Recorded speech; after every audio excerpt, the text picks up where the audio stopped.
It live. is 8:40, Newstalk Sauga 960, Raw, Mike Richards, and we are here with a group of people, and we will get this sorted out. But I got to tell you, this really is a good story. And when I saw it, look, this is for the most part, has always been a sports morning show where we talk about things.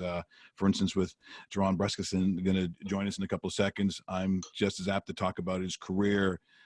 Northern Illinois, all the things that seemingly would be important in the conversations that we normally have on this show. And yet, as we know, unless you've lived in a cave, that there are, in some ways, vastly more important things going on in the world.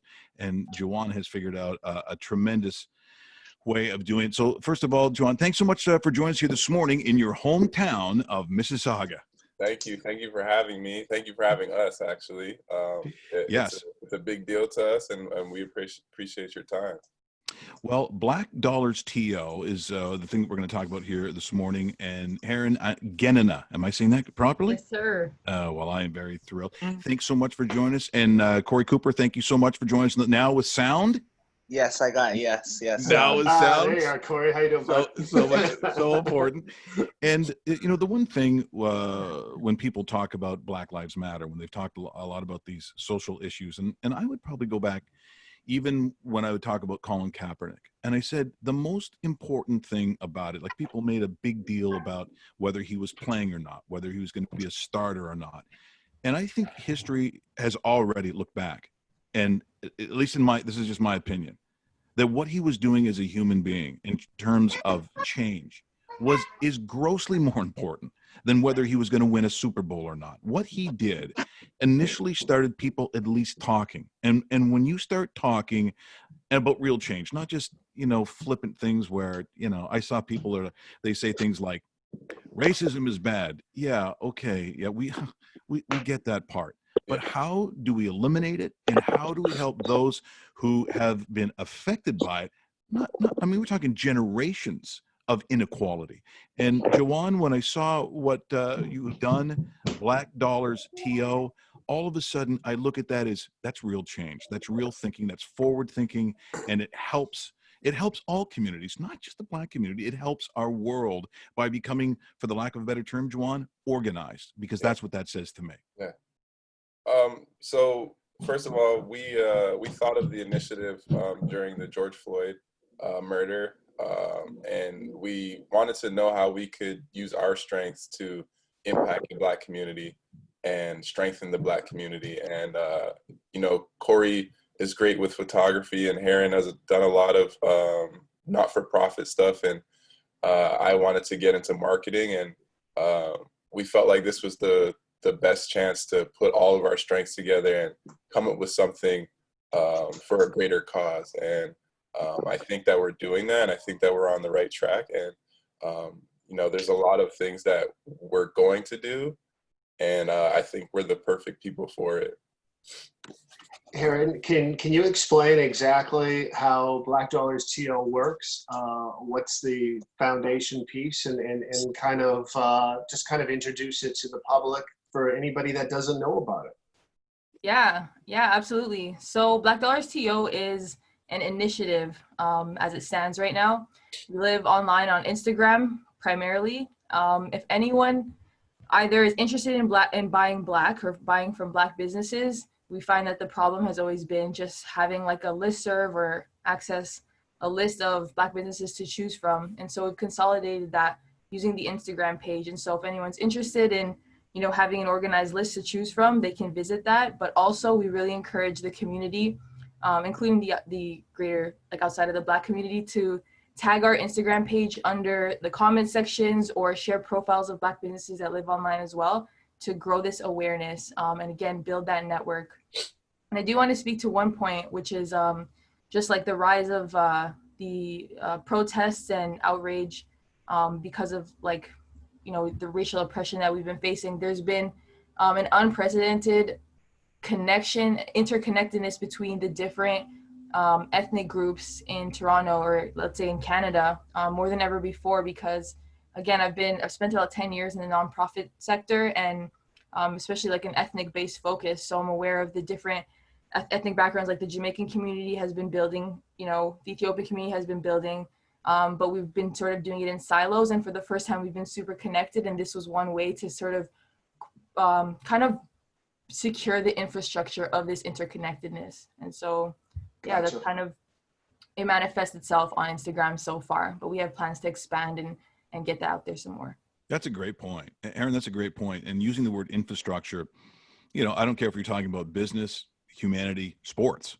I need to know that the infrastructure is there, or it's really difficult to move forward. And the other thing that I think is important, when you talk about the kinds of businesses that are a part of this, they're very diversified. It's not just restaurants are a part of it, but we're talking about realtors, we're talking about lawyers, we're talking about every aspect of life now being connected with each other. How can that possibly be a bad thing? How can that be a bad thing? Exactly. Now, for Cory, so how do you three know each other? Does someone know someone money? Is that what happened? No, we're actually all from Mississauga, and Excellent. we've known each other for years. And me and Heran went to the same school. Juwan went to Loyola, and it's close by. And then through our friend group, we became friends. So yeah, we're all from Mississauga. Heran, what school did you go to? What school I were went you? to Father Michael Gates in high school, later went to York. And later went to Gotcha. York. And Juwan, you actually go down. You finished your schooling. Did you go to like a prep school? Were you Indiana? Where did you finish? Yeah, your so I school? went to Loyola Mississauga, and then I left, and I left in grade 10 and went to Culver Military Academy from grade 11 to grade 12, and then I got my football scholarship to Northern Illinois University. Well, Gotcha. let me ask you this too. Ryan Falwell, who you may know, who played in the league, was actually he actually lives in Calgary now. He finished up in Calgary, but he was from London, Ontario. Okay. And I said, so when you go to, and he went to first the University of Minnesota, a Golden Gopher, and I said, if we're talking, this is previous to Floyd, this is previous to Colin Kaepernick, and I was like, do you notice a difference being even a Canadian person, a black person in Canada going to the States? Is there what do you see that is different? Are we talking about different levels of racism? What is your take on that, being from Mississauga, going down, and then in the environment, going to eventually you go to Northern Illinois and playing the MAC, or as I love my Maction. You don't get between me and my Maction. Do you notice a difference, or really is it just the same paintbrush? Is racism just the same north of the border? Just we in Canada like to pretend that we don't have it. Well, I mean, just like you said, we like to pretend that we don't have it, but we do, without a doubt. And so when I went to Indiana, it was almost like a culture shock for me, because there wasn't a lot of people that looked like me. And back in Mississauga, my friend group was really diverse. I had Polish friends, I had Filipino friends, I had Black friends, I had friends from India.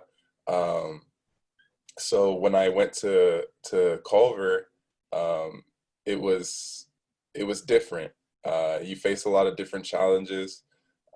People may treat you different sometimes. And, for me, there's a lot of times where you would walk into a place and people would look at you a different way, but I couldn't tell if it was because of the color of my skin or if it was because I was tall, or both. So, you get different assumptions, based off where you are. And for me, it was just certain places that I went to. I noticed it was almost like a different vibe. I'm not going to say that, every place I went to in America gave me that vibe, but it was certain areas. And, but when I went to Northern Illinois, I'm pretty sure the campus is predominantly Black. So I went back to, kind of feeling more comfortable, and like everything was somewhat normal, even though, I've been away from home since I was 15 years old. This is the longest time I've been home since I was 15. And then, obviously playing football and whatnot, you are held in a different light. So people get to know you more, and you meet different people. And I can say every experience and every place that I've gone to in my life has shaped who I am today, and my experiences and my outlook on things. So no matter if they were good or bad, I'm happy that I went through them. we were talking.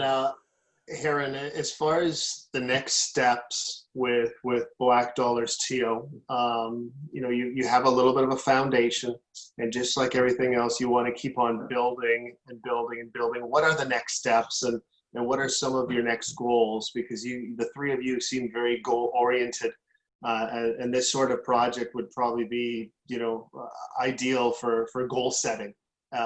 So maybe take us through the next couple of months as this starts to build. Yeah, sure. So what's going to be surprising is that the nature of how we're pursuing this endeavor and growing it is, I'll say, maybe a little unconventional, just considering the circumstances and this very niche market. But let's be real, like, data is really powerful, and that's sort of what we're focusing right now on, is getting as much businesses and sort of breaking them down into categories, whether it's like by industry, by like, business owner profile, so that we can sort of study this market that we have of Black business owners and be able to serve them directly. And so it's going to take a little bit of like, market research or getting to know this market to fulfill the needs. We do know like high level what the general needs are. And again, the interconnectedness is like a huge factor, a huge platform for the next step. But we plan to grow out in the direction of course, marketing and media agency type services, providing, job opportunities in that sort of media type industry for up and coming creatives as well. So we're starting to, like, let's just say, build frameworks of windows to have more of a, I guess, flow going that's sustainable and that can impact more people in a lot of different ways. So I guess next steps, I'll say stay tuned, follow along for what's going to go on next. Again, Cory's producing some amazing video work, and so you'll be able to follow us along on that journey. And yeah, we hope to like sort of tell the story and take everyone along with us. And again, it's going to be like a co-creative journey. So we're going to use the community and everyone that's interested in supporting to build those next steps. So for now, it's just about awareness and understanding this market and getting as many Black businesses in our network as possible. Now, Cory, so your work right now, so we're seeing this only on Instagram, is that correct? Yeah, right now it's only on Instagram. Stay tuned. There's a website coming, and yeah. It's very exciting, but at the same time, it's usually been my experience that, like most people, if you're a third-party observer, and I'm watching this on Zoom for the first time, I'm hearing this conversation. I mean, it all sounds brilliant, but even within sometimes your own community, sometimes there's a reluctance. Have you found that with any, because some people don't like change. Some people don't necessarily want to be as open and sharing as maybe the younger generation is. Heran, have you found any of that, because you've worked in this area for quite some time? Are there some who are like, yeah, I don't know about this? Do you find any reluctance? Yeah, there is. It's hard to really pinpoint where that reluctance comes from, aside from just, mainstream, cool things being maybe not owned by Black people, or, things that we see in advertising a lot are not being pushed with marketing dollars from Black businesses. But I think like what's changing is the cultures, especially in Toronto, being led by people of color. And so the reluctance is changing a little bit naturally. And also, if we were to look at BlackDollarsTO's Instagram page as like an influential, entity online, one of the main influential factors is to change is to just influence conscious buying and to promote conscious spending. And so that's fundamentally what we're interested in communicating, is to just have people take ownership over their buying power. Whatever that ends up looking like for you, whether you're Black or not, it's about being awareness and then using that, agency to do what you want in this life, right? Well, I think yeah, so go ahead, David. I was just going to say, I just wanted to say two things to Juwan. Let's have another Zoom meeting in a couple months to see how you guys are doing. And let's get on that football field, man. I want to see some football, and I want to see an update here from BlackDollarsTO as well. Maybe we regroup once again in the fall, and I want to see some progress, and I want to see this thing start to spin. Yeah. And it's been a pleasure meeting the three of you, and thanks for your time. I really appreciate it. Thank you. Oh, thank you for having us. Those two things I'm definitely up for. I think we would love to be back on the show, and I would love to play some football because I've been working out for a whole year, it feels like. So, Yeah, yeah. I couldn't imagine. And as you know, having done this since you were a teenager, athletes are just creatures of habit. I mean, you know what a Monday feels like, you know what a Tuesday feels like. And you've been doing this for all these years, and then nothing, Yeah. and then zero. It is the way that you've been wired since you were a kid to do certain things on certain days, and that's been taken away. So the first time we talked to Coach Dinwiddie, I said, I really need to ask you a hard question, right? I said, it's not a show known for the hard question, but I do have to ask you this. He goes, what is it? I said, you're not going to make the turf blue, are you? Because just so you know, aside from where you played, nobody likes that. Yeah. Yeah.